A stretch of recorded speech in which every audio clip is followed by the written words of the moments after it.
Hey everybody, Sean here, and I hope you're doing well.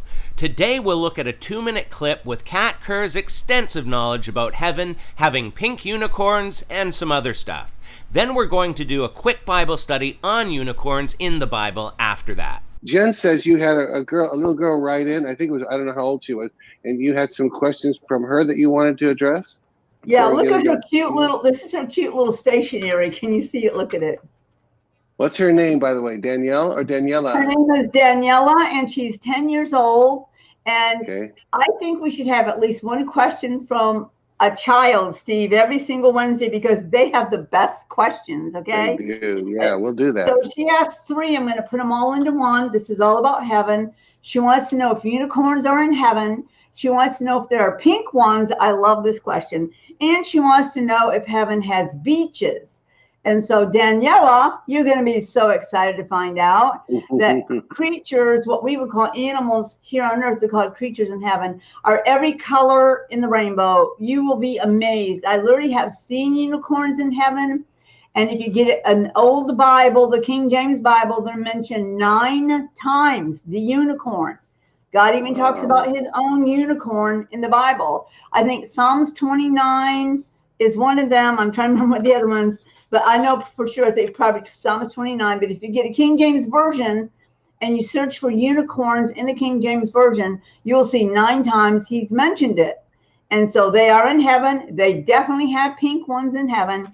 And there's a whole area in heaven that has beaches for people to surf on, to play in. It's a beautiful place. It's called the Wipeout Surf Park. They have parks in heaven. All right. Amusement parks, but this one is literally made for people who love the beach. Now, just so you have a heads up, there will be no bikinis present, people. It's not about getting sun on your flesh. It's you and your spiritual body enjoying the water. You can swim under the water, breathe it. You can surf 100-foot waves, and you might fall off a couple times, but you won't get hurt. So there's some more fairy tale stuff from Kat Kerr. Now, on the topic of unicorns, as Kat mentions, unicorn is mentioned 9 times, but only in the King James Version. If we look at all other translations, we'll see it listed as wild ox. When we look at the Hebrew, we also see it as a wild ox, and it says that it was probably one of the great aurochs or wild bulls that are now extinct. They stood over 6 feet tall and went extinct in the 1600s. Another thing to notice is that this noun is in singular tense. And with that being said, if we look at the tense of like strength, we see it's plural. And by clicking on the Hebrew word, we see that it refers to horns, not just a horn. So, this singular creature had multiple horns and was obviously not a unicorn.